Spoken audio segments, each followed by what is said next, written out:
Hi there, Richard Rook here. So this blog's on burnout. So burnout isn't just something that as an acupuncturist I treat, it's also something that's quite close to my own heart because it's something I've actually experienced myself personally in the past, so I'm kind of well aware of kind of what it is and how it affects you. And while it's important at some point to look at the root causes, it's also important to understand what it feels like when it's going on. So it's not just like when you're a little bit tired, and I think this sometimes is what people don't understand who've maybe not experienced it before. So it's not just like you're feeling a bit tired and you need a few extra hours sleep. It's almost as if someone's totally pulled the plug on your energy altogether.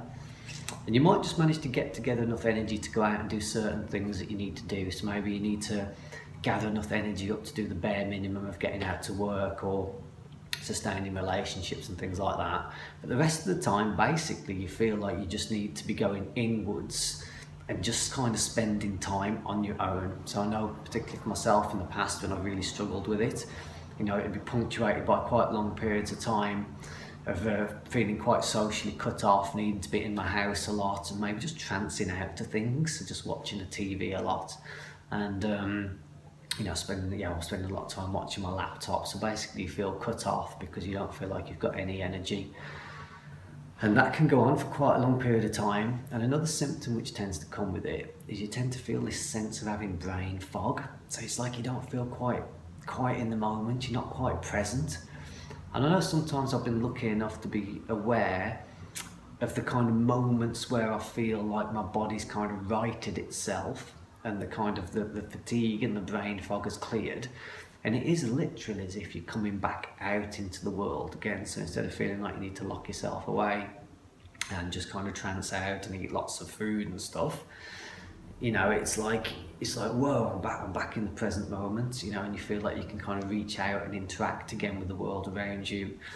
But obviously the consequences of what might have happened while you've got the fatigue is you might not have been exercising for a long period of time, you might have been eating all kinds of junk food because sometimes you just feel like you just desperately want to nourish yourself. And it affects your confidence too. It can affect lots of things. It can affect your relationships and again, it can be difficult for people to understand if they've not experienced it, why all of a sudden you seemingly might have wanted to cut yourself off. And then it's like you've clicked your fingers and your body, your hormones have kind of righted themselves, and then again it's like you're back out living. It's like, well, people think, well, what's this person doing? Are they crazy? What's the matter with them? So it can be useful to look at why you might actually be experiencing the burnout in the first place. Sometimes a period of sustained emotional imbalance can do it for you. You might have experienced one particular emotion in a really full-on way for quite a period of time, again more than just a few hours. We might be looking at days, weeks, months, and eventually the body seems to go into some kind of shutdown, and again you have to go through this stage of trying to recuperate and regenerate. So things you need to look at, as ever, is not just kind of what's going on in the body itself. So you can do things like go to yoga classes, do lots of deep relaxation, which might help to act as an antidote for the state that you're feeling, and maybe sometimes for short windows of time pull you back into a state of clarity so you feel better. But obviously again you need to look at what you're engaging with your life around you, like what is it maybe that you're plugging yourself into that's not really feeding you and nourishing you, or is creating that subtle stress. And it's a little bit of a cliche that sort of coaches and other people might say that stress is kind of the distance between where you are now and kind of where you want to be. But you know what? It's pretty true, really. When you're not doing the things that you're cut out to do, think of yourself as a piece of the puzzle. It's going to fit somewhere.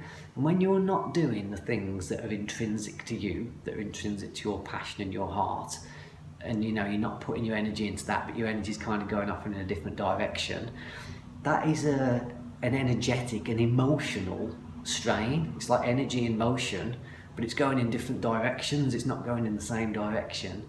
It puts this subtle strain on the organs in the body, and different organs, different emotions come out of balance. And again, eventually you can have this like almost entire shutdown. So yeah, some things to ponder on. But if you're feeling burnt out, certainly coming and doing things like acupuncture is like really useful, and we explore both what's going on within the body right now and obviously try and correct it, but also try and bring you back to perhaps what your instincts are, of what you need to move towards, because it will be somewhere in your consciousness. It's kind of built into all of nature that it kind of knows what it needs to do in order to balance. And again, myself in the past, it's quite often I wasn't in tune with that, wasn't listening to it, and that probably was the ultimate root cause. Thanks a lot. Bye-bye.